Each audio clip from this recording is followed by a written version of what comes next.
नमस्कार, मैं धर्मराज साहू मंथन क्लासेज की ऑफिशियल यूट्यूब चैनल पर आप सभी का हार्दिक स्वागत और अभिनंदन करता हूं। आज हम लोग फिजिक्स में पढ़ेंगे परावर्तन और अपवर्तन। बच्चों को सबसे ज़्यादा कन्फ्यूजन परावर्तन और अपवर्तन में होता रहता है। परावर्तन क्या है और अपवर्तन क्या है, आज के बाद किसी भी बच्चे का कोई भी डाउट नहीं होगा। चलिए हम बात करते हैं परावर्तन और अपवर्तन की। परावर्तन और अपवर्तन। परावर्तन क्या है, अपवर्तन क्या है, समझ लेते हैं।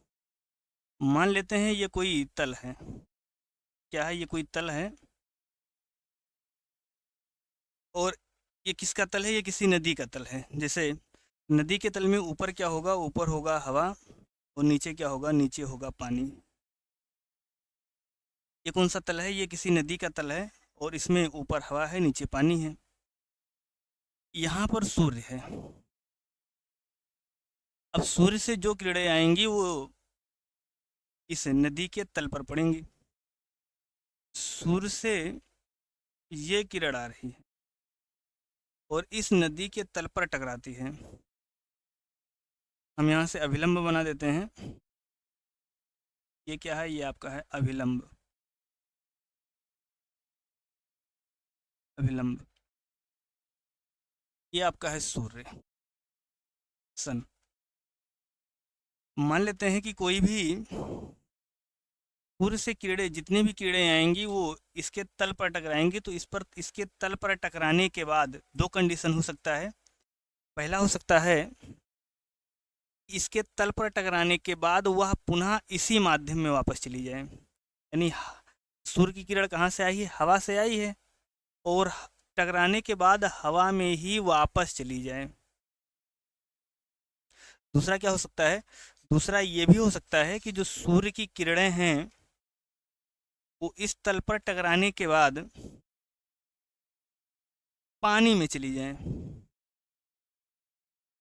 यानी आपके पास इस तल पे टकराने के बाद दो कंडीशन हो सकते थे। पहला क्या हुआ कि या तो उसी माध्यम में वापस चला जाएगा या तो दूसरे माध्यम में वापस चला आएगा। यानी हवा से आया था या तो हवा में वापस चला जाएगा या फिर पानी में वापस चला जाएगा। तो सूर्य की जो किरणें टकराने के बाद, किसी भी तल पर टकराने के बाद अगर पुनः उसी माध्यम में वापस चली गई, इस घटना को बोलते हैं परावर्तन घटना। परावर्तन। और अगर दूसरे माध्यम में वापस चली गई तो इसको बोलते हैं अपवर्तन। परावर्तन और अपवर्तन। आज के बाद किसी को कोई भी कन्फ्यूजन नहीं होगा।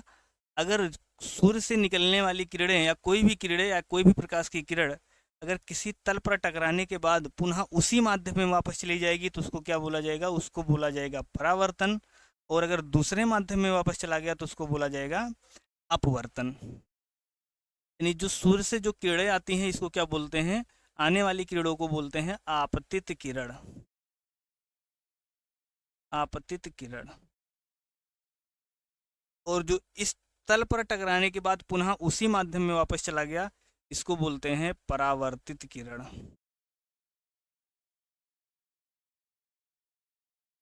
परावर्तित किरण। अभिलंब और आपतित किरण के बीच के कोण को बोला जाता है आपतन कोण। आपतन कोण। आप किसी भी एग्जाम की तैयारी करते हो, इस टॉपिक से एग्जाम में सवाल हमेशा पूछा जाता है। तो आपतित किरण और अभिलंब के बीच का जो एंगल बनता है उसको बोलते हैं आपतन कोण और आपतन कोण को आई से लिखा जाता है।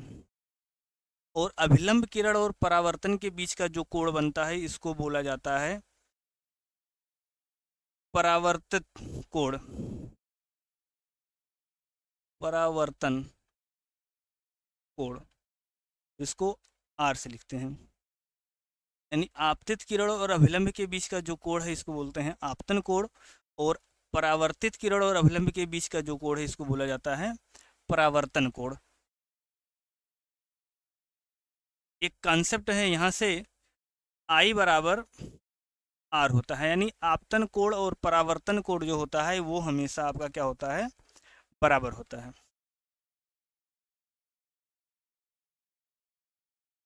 तल के साथ आपतन कोण, तल के साथ आपतित किरण जो कोण बनाता है इसको क्या बोला जाता है, इसको जी से लिखते हैं। यानी तल के साथ जो आपतित किरण जो कोण बनाता है इसको हम लोग क्या कहते हैं, इसको जी से लिखा जाता है। तो यहाँ से हम लोग लिख सकते हैं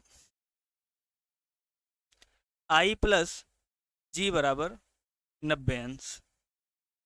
यानी कोण आई प्लस कोण जी बराबर कितना होगा, 90 अंश होगा। एक अगला नाम आता है विचलन कोण। विचलन कोण इसको हम लोग डेल से लिखते हैं, विचलन कोण। विचलन कोण क्या है, चलिए विचलन कोण समझ लेते हैं। विचलन कोण, सूर्य से आने वाली जो किरण थी इस तल पर टकराई है। अगर इस तल पर टकराने के बाद उसका लक्ष्य कहाँ था, अगर ये तल ना होता तो वो किरण बिल्कुल सीधे चली गई होती। तो अगर ये किरण बिल्कुल सीधे चली गई होती यानी उसका लक्ष्य था यहाँ जाने का। उसका लक्ष्य कहाँ था, उसका लक्ष्य था सीधा जाने का। लेकिन जैसे ही वह किरण इस तल पर टकराई तो अपने मार्ग से वो विचलित हो गई। तो अपने मार्ग से जितना विचलित हुआ है इसको क्या बोलते हैं, इसको बोला जाता है विचलन कोण। विचलन कोण यानी कोई भी किरण अपने लक्ष्य से जितना विचलित हो गई है उसको क्या बोलते हैं, विचलन कोण बोला जाता है। किसी को कोई दिक्कत हो बताइए। अगर किसी भी विद्यार्थी को कोई भी दिक्कत है तो कमेंट बॉक्स में कमेंट करके पूछ सकता है। परावर्तन कोण और आपतन कोण हमने बताया। परावर्तन कोण क्या है, परावर्तन कोण अगर कोई भी किरण किसी तल पर टकराने के बाद पुनः उसी माध्यम में वापस चली गई तो उसको बोलते हैं परावर्तन कोण, सॉरी उसको बोलते हैं परावर्तन। और अगर कोई भी किरण किसी तल पर टकराने के बाद दूसरे माध्यम में चली गई तो उसको बोलते हैं अपवर्तन। परावर्तन की घटना और अपवर्तन की घटना समझ में आ गया होगा। परावर्तन किरण कौन सी है, जो किसी तल पे टकराने के बाद उसी माध्यम में वापस चली गई उसको बोलते हैं परावर्तन किरण। और जो किसी तल पर टकराने के बाद दूसरे माध्यम में वापस चली गई उसको बोलते हैं अपवर्तन किरण, अपवर्तित किरण। यानी इस किरण को क्या बोला जाता है, इस किरण को बोला जाता है अपवर्तित किरण। अपवर्तित किरण। हमने कहा जो अभिलंब और आपतित किरण के बीच का जो कोण है इसको आई से लिखते हैं। और परावर्तित किरण और अभिलंब के जो बीच का कोण है इसको आर से लिखते हैं। इसको आपतन कोण और इसको परावर्तन कोण बोलते हैं। आपतित किरण और तल के साथ जो एंगल है उसको जी से डिनोट किया जाता है। यानी हम कह सकते हैं आई प्लस जी बराबर 90 अंश। विचलन कोण बराबर कितना होता है, विचलन कोण हमने क्या कहा, हमने विचलन कोण के बारे में बताया है कि कोई भी किरण अगर अपने लक्ष्य से टकराने के बाद जितना विचलित हो गई है यानी उसका जो झुकाव आ गया है उसको क्या बोला जाता है, उसको बोला जाता है विचलन कोण। चलिए अब विचलन कोण निकालते कैसे हैं, तो विचलन कोण निकालने के लिए हमें पता है कि अगर ये बिल्कुल सीधी रेखा होती तो ये अंश कितने अंश का होता है, ये पूरा 180 अंश का होता है। तो 180 अंश में से आई प्लस आर अगर हम घटा देंगे तो विचलन कोण आ जाएगा। यानी विचलन कोण बराबर 180 माइनस आई प्लस आर। तो यहाँ से हम लिख सकते हैं, यहाँ से हम बता सकते हैं 180 माइनस 2i, या इसको हम कह सकते हैं 180 माइनस 2r या 180 माइनस 2g। चलिए इस पर आधारित एक सवाल सॉल्व करते हैं। चलिए क्वेश्चन क्वेश्चन है, यदि आपतित किरण का मान 30 अंश है तो विचलन कोण का मान होगा। क्वेश्चन है यदि आपतित किरण का मान 30 अंश है तो विचलन कोण का मान कितना होगा। चलिए, अभी हमने कहा कि जैसे कोई अगर तल है, इधर हवा का माध्यम है, नीचे पानी है, तो अगर कोई भी सूर्य से आने या किसी भी प्रकाश से आने वाली अगर कोई किरण है, इसको बोलते हैं आपतित किरण। आपतित किरण, ये आपका अभिलंब है, और ये आपका है परावर्तित किरण। परावर्तित किरण, इसको आई से लिखते हैं आपतन कोण, ये आर है परावर्तन कोण। और अगर ये बिल्कुल सीधी चली गई होती तो ये इसका क्या था, लक्ष्य है। और इस लक्ष्य से जितना ये परावर्तन इस लक्ष्य से जितना ये परावर्तित किरण विचलित हुई है, इसको बोलते हैं विचलन कोण। विचलन कोण, तो हमने ये कहा है कि अगर आपतन कोण का मान 30 अंश, यानी ये कोण अगर 30 अंश है, तो विचलन कोण कितना होगा। तो अगर ये वाला कोण 30 अंश है, तो हमने कहा था कि आई बराबर आर होता है, यानी आई बराबर आर। तो आई बराबर आर होता है, तो अगर ये कोण 30 अंश है, तो ये वाला कोण भी 30 अंश होगा। और ये पूरा एक सीधी रेखा है, तो यहाँ से हमें पता है कि एक सीधी रेखा पर कितने अंश का कोण बनता है, 180 अंश का कोण बनता है। तो 180 अंश में से अगर हम 30-30-60 अंश घटा देंगे, तो विचलन कोण आ जाएगा, यानी 180 माइनस 60 बराबर 120 अंश। किसी को कोई भी दिक्कत हो तो कमेंट बॉक्स में कमेंट करके पूछ सकते हैं। जैसे दूसरा क्वेश्चन है, अगर हम कह दें परावर्तित किरण का मान, यदि परावर्तित किरण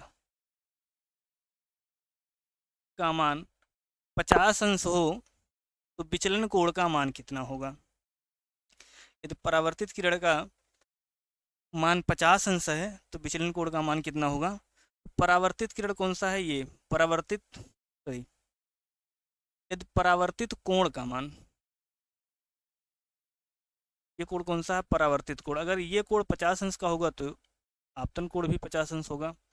50-50-100 और पूरा 180 रेखा है, यानी 180 माइनस 100 कर देंगे, कितना आ जाएगा, 80 अंश आ जाएगा।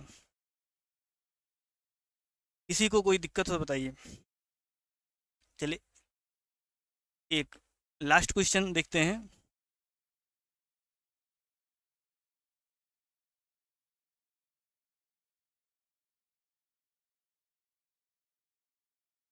चलिए, इस लास्ट क्वेश्चन को इसका उत्तर आपको कमेंट बॉक्स में बताना है। क्वेश्चन है, यदि किसी तल के साथ, यदि किसी तल के साथ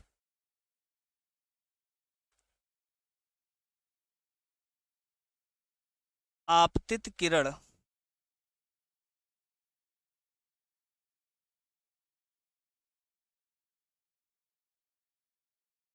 आपतित किरण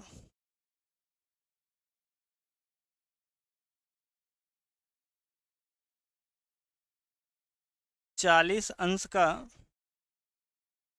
कोण बनाता है, तो विचलन कोण का मान हो। क्वेश्चन है, यदि किसी तल के साथ आपतित किरण 40 अंश का कोण बनाता है, तो विचलन कोण का मान कितना होगा। इस प्रश्न का उत्तर सभी लोग कमेंट करके बताएंगे।